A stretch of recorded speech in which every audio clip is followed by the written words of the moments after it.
2015 में फागुन शुद्धि बारिश के दिन मैं ट्रैक्टर जैसे उत्सव का काम चल रहा था जी, ट्रैक्टर से कोई सामान लेकर के और निज भवन के आगे से गुजर रहा था। तो आगे से जैसे ही आया ना जी, तो एकदम एक लड़की आगे आ गई, तो मेरे मुंह से ये निकला, जय श्री श्याम जय श्री श्याम जय श्री श्याम। तो ये देख के मैंने ट्रैक्टर को वहाँ रोक दिया जी, और वो लड़की को वो लेकर के हॉस्पिटल चले गई। साथ में हमारे से प्रधान जी भी चले गए। उन्होंने कहा कि ट्रैक्टर एकदम से उठ गया था टायर उसके, तो आपको ऐसा महसूस हुआ कि बिल्कुल बिल्कुल जी। मेरे पास में गौरी शंकर जी की तरह बैठे थे जी, उन्होंने बोला कि भी टायर 1.5 फुट ऊंचा उठा है। तो देखो जी, मेरे तो जय श्री श्याम निकला, मेरे को और कुछ नहीं पता था, मेरे को इतना ही पता था। लड़की को चोट नहीं लगी कुछ? बिल्कुल भी चोट नहीं लगी। नमस्कार सभी वीडियो देखने वालों, सभी भक्तों को जय श्री श्याम। और आज हम आपको लेके आए हैं इलाहाबाद के प्राचीन श्री श्याम मंदिर में। और श्री श्याम मंदिर में 50वां जो महोत्सव है वो मनाया जा रहा है, उसके बारे में भी बताएंगे और आपको मंदिर के इतिहास में भी लेकर जाएंगे कि कैसे मंदिर की स्थापना हुई, कौन वो लोग थे जिस समय मंदिर की नींव रखी गई, कौन वो पुजारी थे जिस समय मंदिर की नींव रखी गई थी, और इसके अलावा जो महत्वपूर्ण घटनाएं जो इस मंदिर के साथ सीधी तौर से जुड़ी हुई है। और बड़े बड़े राजनीतिक लोग भी यहाँ पर अपनी मन्नतें लेकर आए हैं और उनकी मन्नतें जो है वो पूरी भी हुई है, इस पर भी चर्चा करेंगे। चलिए मंदिर प्रांगण के अंदर चलते हैं और महोत्सव को लेकर किस तरह से तैयारियां की जा रही है उस पर भी हम आपको तस्वीरें दिखाएंगे और विस्तार से जानकारी देंगे। अभी आप तस्वीरों में श्री श्याम मंदिर का जो है विशाल जो मंदिर है वो देख सकते हैं, और कितने आधुनिक तरीके से आज जो तैयारियां हो रही है। और मैं चाहूँगा कि आप ये तस्वीरें देखें जो उस समय पुराने समय में जो मंदिर की जो स्ट्रक्चर था और पुरानी जो तस्वीरें थी, किस तरह से मंदिर दिखता था और किस तरह से लोग जो है आयोजनों में हिस्सा लेते थे, वो भी आप पुरानी तस्वीरें साथ के साथ देखें। और आज की जो आधुनिकता है, किस तरह से मंदिर को जो है वो शानदार भव्य तरीके से सजाया जा रहा है, उसके लिए हिंदुस्तान के अलग अलग राज्यों से जो है वो कारीगर यहाँ पर पहुंचे हुए हैं, जो इस पूरे उत्सव को जो है वो भव्य बनाने के लिए दिन रात एक किए हुए हैं। और 1 मार्च से लेकर 7 मार्च तक श्री श्याम मंदिर में 50वां महोत्सव होगा, और उसकी तैयारियों में लगभग 2 महीने पहले से ही कारीगर यहाँ पर जुटे हुए हैं और मंदिर की जो कमेटी है वो भी यहाँ पर जुटी हुई है। आप पुरानी तस्वीरें साथ के साथ देखते रहें। चलिए आगे हम आपको दिखाते हैं मंदिर का गर्भगृह, जहाँ पर साक्षात श्री श्याम बाबा जो है वहाँ पर विराजमान है, वो भी तस्वीरें आप देखिए।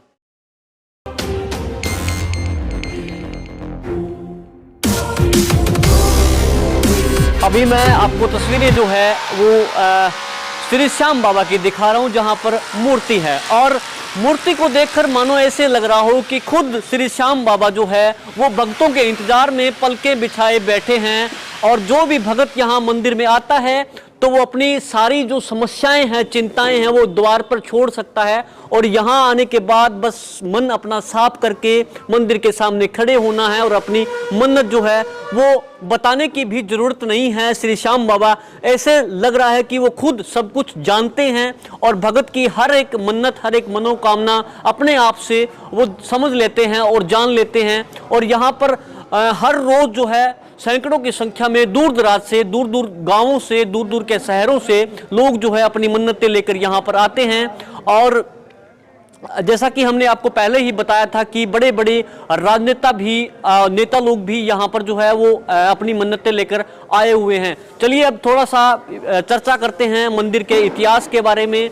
कब मंदिर की जो है वो नींव रखी गई थी, कौन कौन वो लोग थे जब नींव रखी गई थी, उस पर भी चर्चा करते हैं। मंदिर के इतिहास की चर्चा करने के लिए हमारे साथ मांगेलाल गिदड़ा हमारे साथ मौजूद हैं, वो मंदिर के इतिहास के बारे में जानकारी देंगे। साथ के साथ आप वो तस्वीरें भी देखें, पहले स्वरूप कैसा था मंदिर का, और जो आयोजन किए जाते थे उसका स्वरूप कैसा था, लोग किस तरह से हिस्सा लेते थे, वो भी कुछ पुरानी तस्वीरें हमें मिली हैं, वो भी आप साथ के साथ देखते रहे। अगर बात करें मंदिर की स्थापना की वो कौन सा साल था, कौन कौन लोग शामिल थे उस समय? मंदिर की स्थापना सन 1974 में की गई थी। उस टाइम जैनानंद जी गिदड़ा, फूलचंद जी गिदड़ा, मुरलीधर जी गोयल और राधेश्याम जी गिदड़ा, रतनलाल जी गिदड़ा, महावीर प्रसाद जी सेवदा, शिव कुमार जी गिदड़ा, ये लोग थे जब मंदिर की नींव रखी गई थी, ये कहें कि वो प्राथमिक कमेटी थी मंदिर की, हाँ जी, हाँ जी, ये हाँ जी। कह सकते हैं। हाँ जी। अब मूर्ति कहाँ से लाई गई थी? मूर्ति जयपुर से लाई गई थी जी। जयपुर से लाई गई थी मूर्ति।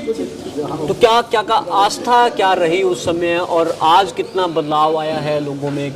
उस समय कितने लोग आते थे जब छोटू राम जी शास्त्री जी ने मंदिर की स्थापना की विधि से पूजा करवाई थी, और ये सभी मंडल के मेंबरों ने मिलकर भूमि पूजन किया था। प्राण प्रतिष्ठा आप कह सकते हैं। हाँ, प्राण प्रतिष्ठा छोटू राम जी पुजारी जी ने ही करवाई थी।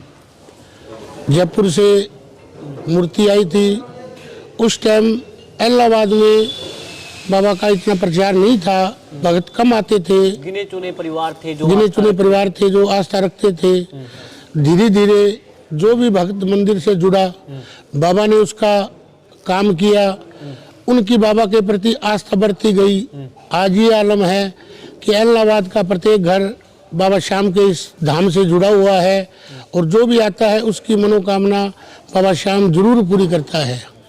आपने कहा इलाहाबाद का प्रत्येक घर जुड़ा हुआ है, सिर्फ इलाहाबाद का ही है या इससे भी कहीं आगे? इलाहाबाद के आसपास दूर दूर तक भगत आते हैं। जो इस मंदिर से जुड़ा, बाबा ने उनको किसी को बेंगलोर भेज दिया, किसी को मदुरई, किसी को काठमांडू नेपाल, किसी को भुवनेश्वर, किसी को बॉम्बे। हर तरफ हर जगह बाबा श्याम की फैक्ट्रियां चल रही है, हर जगह बाबा का कारोबार चल रहा है। हाँ, आते रहते हैं। अब चुनाव से पहले भी हमने देखा कि कुछ नेता यहाँ पे आए, चुनाव के बाद भी यहाँ पर आए। कोई एक दो नाम आप बताना चाहो जो आए हैं? उनमें से एक नाम तो जयदीप जी बिहानी, जो कि मौके पे गंगानगर के विधायक है। सबसे पहले तो वो श्याम बाबा से मन्नत मांगने आए कि बाबा मेरे को टिकट मिले। टिकट मिलने की अरदास उन्होंने बाबा के दरबार में लगाई। बाबा ने उनको टिकट दिलवाई।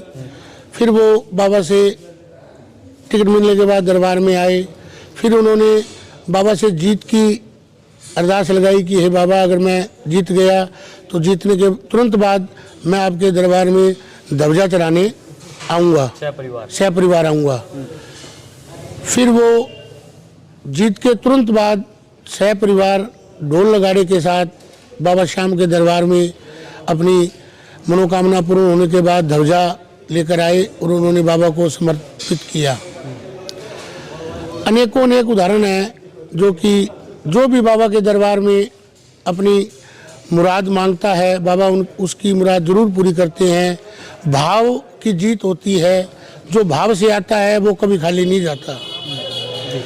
हाँ, ये बात आपकी बिल्कुल ठीक है।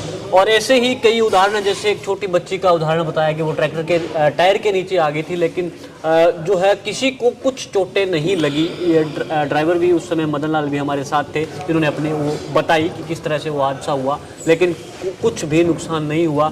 इसके अलावा 2014 में तेज बारिश इलाहाबाद में हुई, लेकिन पूरे शहर में पानी भर गया, लेकिन मंदिर प्रांगण में पानी नहीं घुस पाया। ये भी अपने आप में एक चमत्कार है। इसके अलावा कमेटी के मेंबर नरेंद्र गिजरा भी हमारे साथ है, जिनको डॉक्टरों ने कैंसर डिक्लेयर कर दिया था। दिल्ली और हिसार के बड़े बड़े हॉस्पिटलों ने जैसे उन्होंने अपनी रिपोर्ट श्री श्याम मंदिर में यहाँ पर दिखाई, और उसके बाद बताते हैं कि रिपोर्ट ही बदल गई थी। वो भी उदाहरण हमारे सामने बैठे हैं। अब चर्चा करते हैं कि जो 50वां श्री श्याम महोत्सव जो होना है वो 1 मार्च से लेकर 7 मार्च तक होना है, और इस दौरान अलग अलग राज्यों से बाबा के श्रृंगार के लिए फूल जो है वो जो है हर रोज किसी न किसी दूसरे राज्य से फूल यहाँ पर मंगवाए जाएंगे।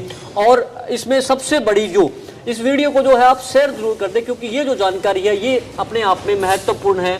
श्री श्याम बाबा कमेटी समाज सेवा में भी कहीं पीछे नहीं है, और जो अपंग लोग हैं, जिनके हाथ पैर किसी न किसी वजह से डैमेज है, कटे हुए हैं या है नहीं है, तो उन लोगों को जो है वो बिल्कुल निःशुल्क जो है कृत्रिम अंग जो है वो यहाँ पर 2 मार्च को एक विशेष शिविर लगाकर जो है उनको प्रदान किए जाएंगे, वो भी बिल्कुल मुफ्त में।